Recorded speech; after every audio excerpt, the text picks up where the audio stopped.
सबसे अच्छे automatic aquarium को लगाए हुए 60 दिन हो गए, इसलिए अब हम इसे देखने जा रहे और ये भी कि इसमें कौन सी मछली जिंदा रहने में कामयाब रही।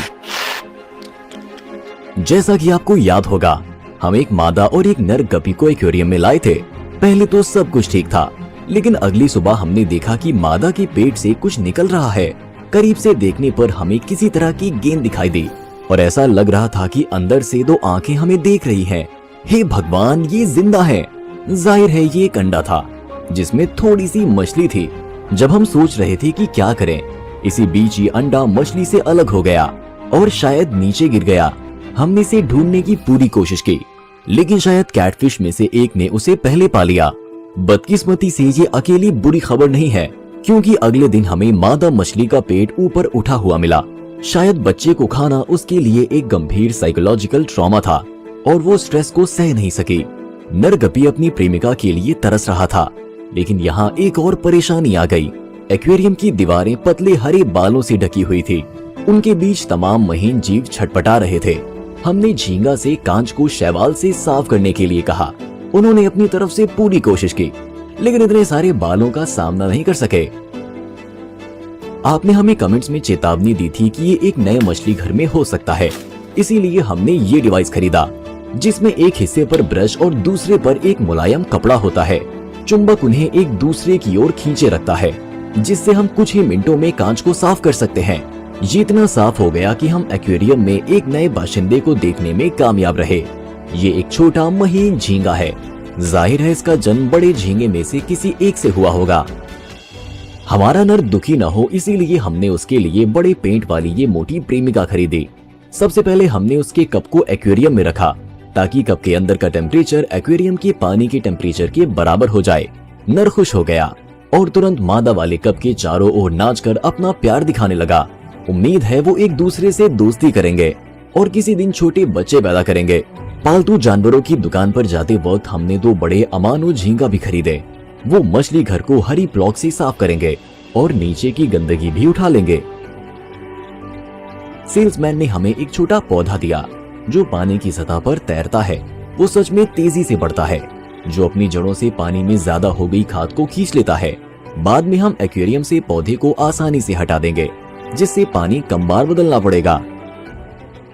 कई दिनों के बाद हमने मादा का एक अजीब बर्ताव देखा। वो तैरकर एक्वेरियम के कोने पर पहुंच गई और झाड़ियों में छिप गई।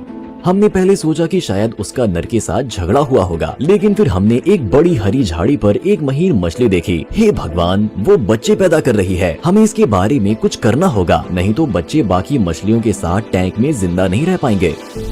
हमें बच्चों वाली मादा के लिए एक घेरा बनाना होगा। इसके अलावा माँ भी अपने बच्चों के लिए खतरा पैदा कर सकती है। एक कांच के कंटेनर और एक प्लास्टिक के बाउल का इस्तेमाल करके हमने बाउल के निचले हिस्से को मापा और काट दिया, ताकि ये कांच के कंटेनर के नीचे की चौड़ाई के मुताबिक हो जाए। फिर हमने प्लास्टिक में बहुत सारे छेद करने के लिए एक ड्रिल बिट और एक स्क्रू ड्राइवर का इस्तेमाल किया, जो नई पैदा हुई मछली के लिए काफी चौड़ा था, लेकिन मादा के लिए बहुत पतला था। फिर हमने जार के बीच में बैरियर सेट किया, उसमें पानी भरा और एक्वेरियम में रख दिया। इस तरह जार में पानी का टेम्परेचर हमेशा एक्वेरियम में पानी के टेम्परेचर से मेल खाएगा, इसीलिए हमें दूसरा हीटर खरीदने की जरूरत नहीं है। अब वक्त आ गया है कि गर्भवती मादा को एक रुकावट वाले कंटेनर में ले जाया जाए, जो उसे नीचे तक पहुंचने से रोकेगा। इस तरह उसके बच्चों के लिए घर भी हो जाएगा। लेकिन जब हमने एक पल के लिए दूर देखा तो मछली छेद के अंदर जाने में कामयाब रही और निचले हिस्से में घुस गई। छेद बहुत चौड़े थे, इसीलिए हमने तुरंत हॉट ग्लू से ये रास्ता और पतला कर दिया, जो असरदार साबित हुआ। हमने मादा की निगरानी शुरू कर दी और सचमुच 1 मिनट के अंदर ही उसके पेट के पिछले हिस्से में हमें सूजन दिखी, जिसमें से मछली का बच्चा निकलना शुरू हो गया। हुर्रे! ये एक नवजात शिशु है। किसी वजह से ये बच्चा पूरी तरह से बढ़ नहीं पाया था और किसी पीली गेंद से चिपक गया था। वो बिना किसी हलचल के लेटा हुआ था। एक पल के बाद मछली में से एक छोटी सी पूंछ निकली। वो जुड़वा लग रहे हैं जो एक साथ पैदा हुए हैं। आमतौर पर नवजात शिशुओं को शिकारियों या यहाँ तक कि अपनी माँ से छिपने में कामयाब होने के लिए जितनी जल्दी हो सके तैरना शुरू करना होता है। आखिरकार मछलियों का अपने बच्चों को खाना एक आम बात है। एक प्लास्टिक ड्रॉपर का इस्तेमाल करके हम कुछ छोटी मछलियों को पकड़ने में कामयाब रहे और उन्हें एक अलग कंटेनर में डाल दिया, ताकि ये पक्का हो सके कि मादा उन्हें नहीं खाएगी। नर लगातार हमारे मैटरनिटी वार्ड के चारों ओर तैर रहा था, जैसा कि हमें लग रहा था कि वो अपने अजीब डांस से मादा को इस प्रोसेस से भटका रहा था। इसीलिए हमने उसे लेबर के वक्त एक अच्छी सी कोठरी में बंद कर दिया। एक छोटा बच्चा फंस गया और बाहर नहीं निकल सका। हम उसकी मदद करना चाहते थे, लेकिन हमें नहीं पता था कि ये कैसे करना है। आखिरकार ये रेंग कर बाहर निकला और अपने भाइयों में शामिल हो गया, जबकि मादा ने लगातार छोटी मछलियों की बमबारी जारी रखी।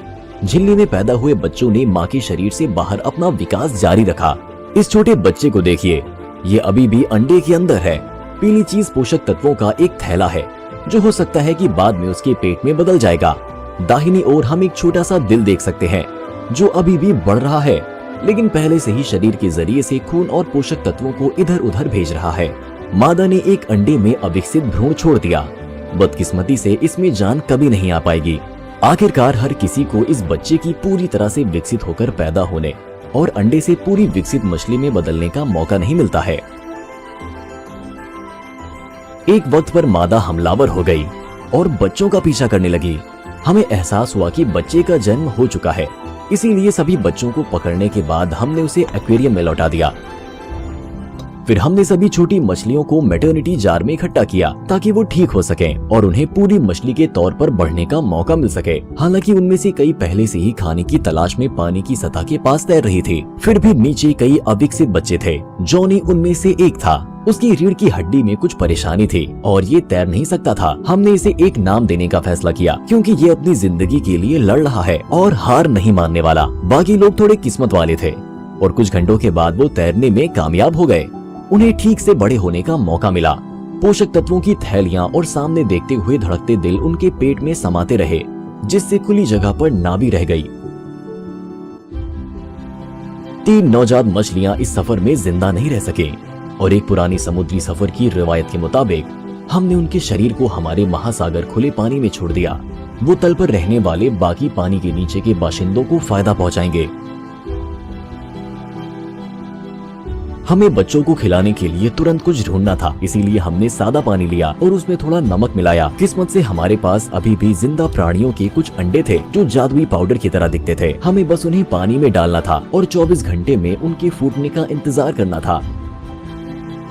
अरे, हम इस बच्चे के बारे में भूल गए, जो सबसे पहले एक्वेरियम में पैदा हुआ था। हमने इसका नाम स्पार्टकस रखने का फैसला किया, क्योंकि इसे स्पार्टन हालात में जिंदा रहना होगा और बड़ी मछली के साथ खाने के लिए मुकाबला करना होगा। अब तक एक्वेरियम बहुत अच्छा काम कर रहा है। फिल्टर ऐसे साफ हैं मानो वो नए हो।